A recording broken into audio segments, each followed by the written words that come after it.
la infodemia? ¿De qué se trata esa palabra? Una respuesta correcta me obligaría a hacer un pequeño contexto. Estamos entrando a la pandemia con la más baja credibilidad de los medios y la más baja credibilidad de la política de los últimos 30 años.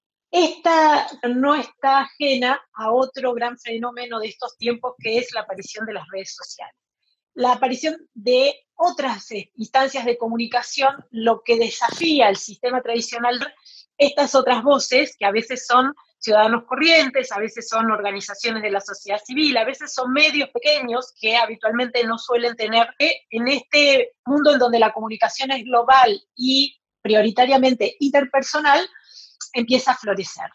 Ante esa emergencia, ante este nuevo contexto, los actores tradicionales de la comunidad y las élites que han manejado el debate público empiezan a inquietarse. Llevan unos años diciendo las redes sociales son el eje del mal, pero de alguna manera son casi como los padres que cuando empiezan a ver que los adolescentes, padre, yo soy tu padre, tenés que hacerme caso, yo soy el que tengo la verdad porque tengo más años, y un poco los medios y los periodistas están haciendo eso, diciendo, ¿cómo? La gente se va a informar por otras vías.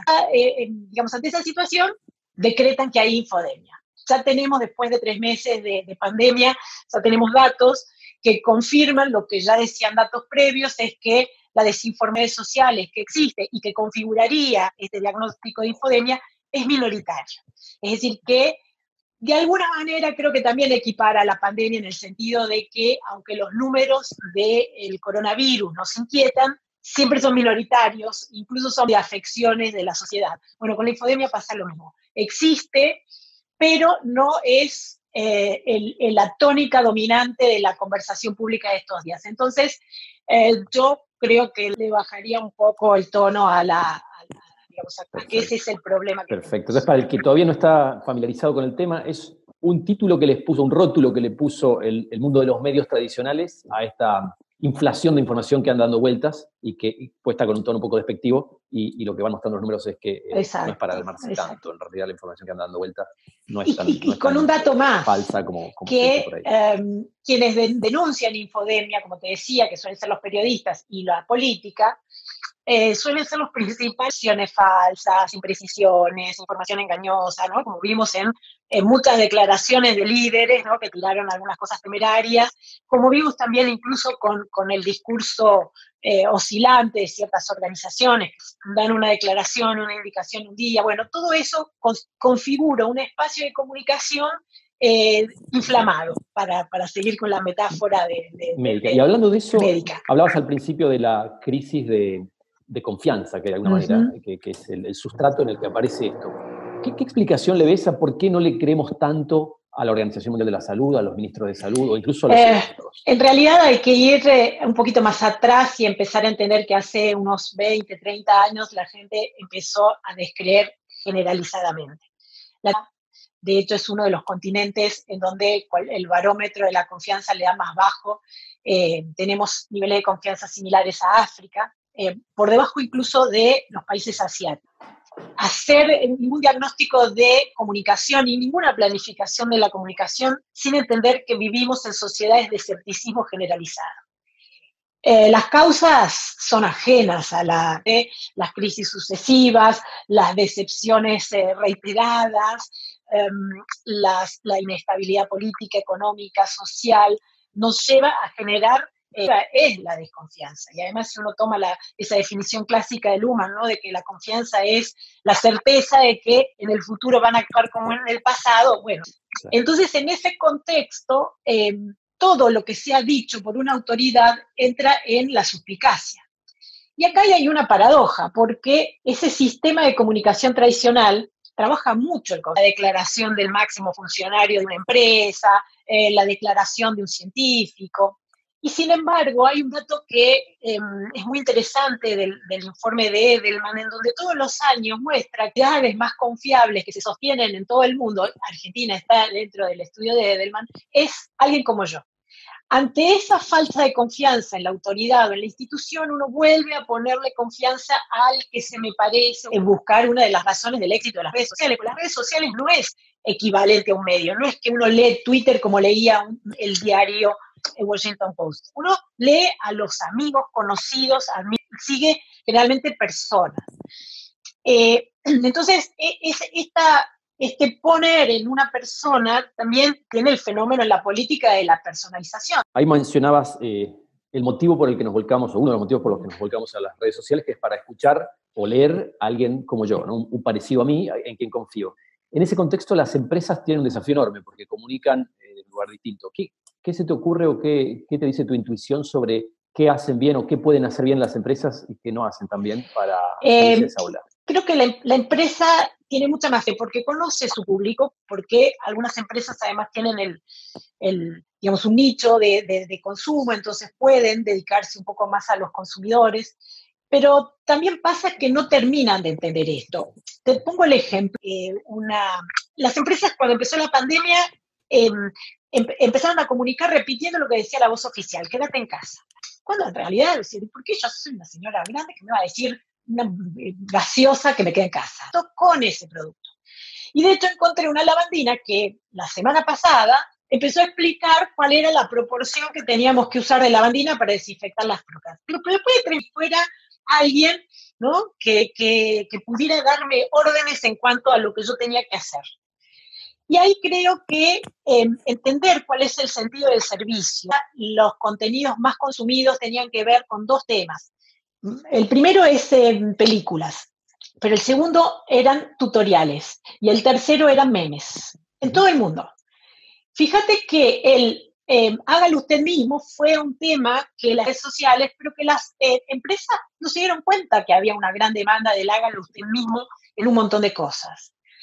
Y el otro tema es el humor. Digo, de hecho, yo cuando empecé a dedicarme a estudiar las publicidades, esa capacidad de sintetizar en una milésima de segundo un mensaje desde algo divertido, desde algo fresco, eso se perdió, como que la empresa se puso también, soy tu padre, y también de indicarme mi comportamiento moral, y se olvidó de que yo soy, de ser alguien como yo, pero tomaron como que el discurso de élite, ¿no? De lo políticamente correcto, y se olvidaron que la expresión popular de esta pandemia fueron los memes, y dentro de los memes, cómo la inteligencia colectiva se tomó la amenaza de muerte desde una de las salidas que ha tenido la cultura humana, que es el humor, y nadie explotó eso, que hubiera sido tan refrescante. Entonces, ¿qué hicimos? Nos lo procuramos nosotros por nuestra parte, en las redes sociales, y ahí es donde creo que se perdieron de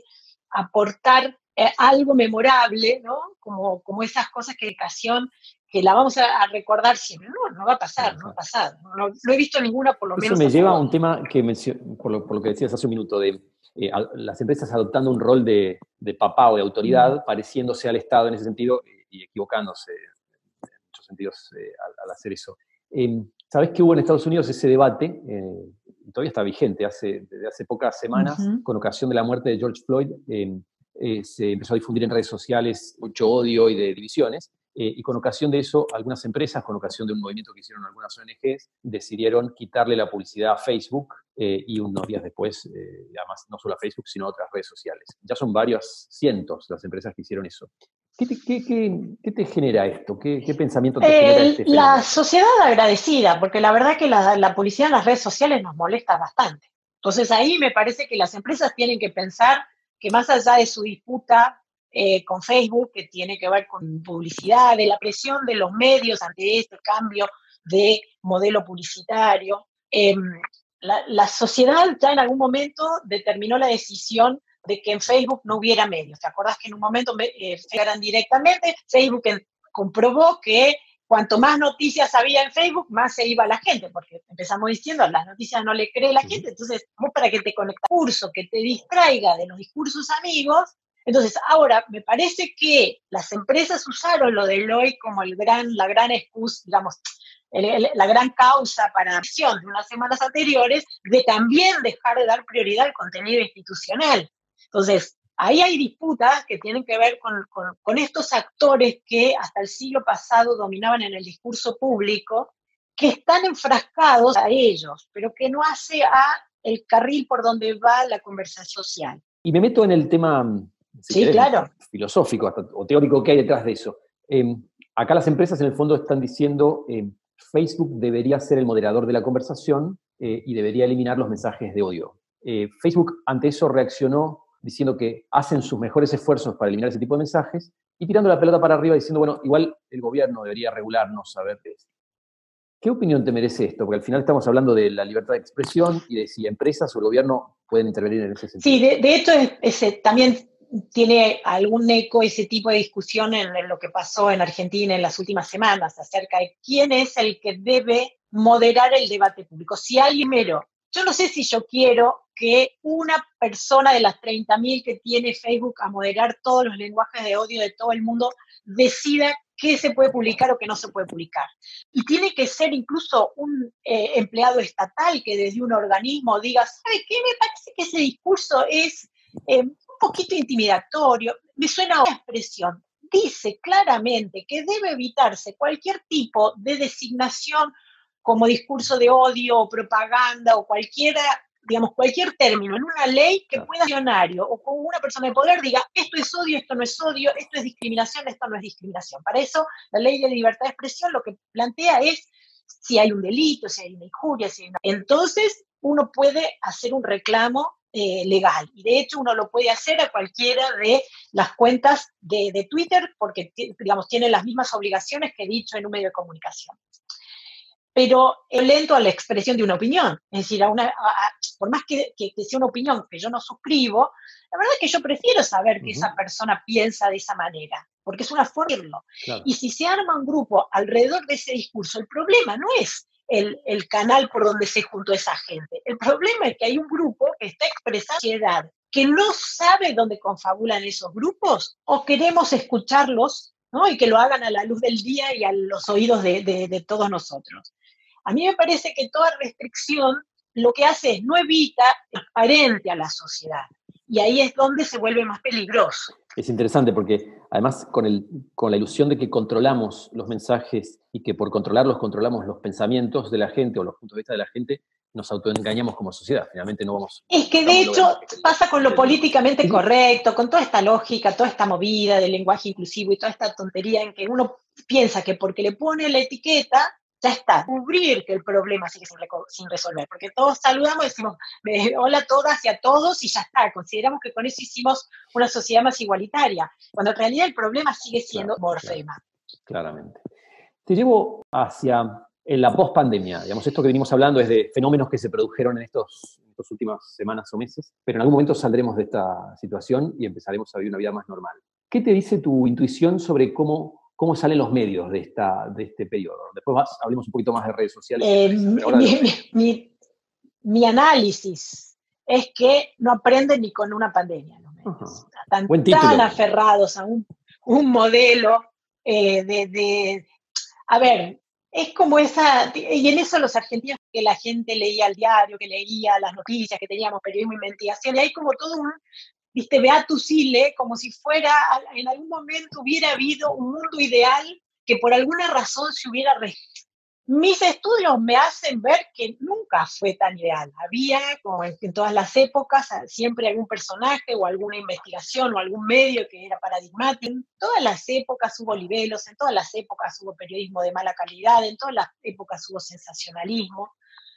Lo que ahora hay es conversación paralela a los medios. Entonces, solo humildad de ser uno más en la conversación, no con esa idea de yo te voy a explicar cómo son las cosas, que es un poco la actitud que a veces se tiene desde la voz institucional o la voz periodística, y se suman, porque en ese sentido hacen mucha falta, que me ayuden a discriminar lo que es correcto, lo que no es correcto, que me ayuden a pensar qué es discriminación y qué no es discriminación, qué es el discurso de odio, qué no es discurso de odio, cuál es. Esto no se dice. ¿Y los gobiernos cómo salen de esto? No sé si querés enfocarte en un gobierno de Argentina solamente o los gobiernos en general, pero así como los medios se ve que no aprendieron tanto todavía de la pandemia, ¿te parece que hay algún aprendizaje del lado de los gobiernos? Sí, yo creo que si uno ve el conjunto, los gobiernos que lo hicieron mejor son los que más se integraron a esta conversación social. Son aquellos que se apoyaron en el respeto ciudadano, en la confianza de que el ciudadano se va a cuidar mejor que nadie. ¿Y las empresas, algún aprendizaje que hayan tenido? Y con esta terminamos. Creo que lo que hemos aprendido todos es que la realidad nos desbarata los mejores planes.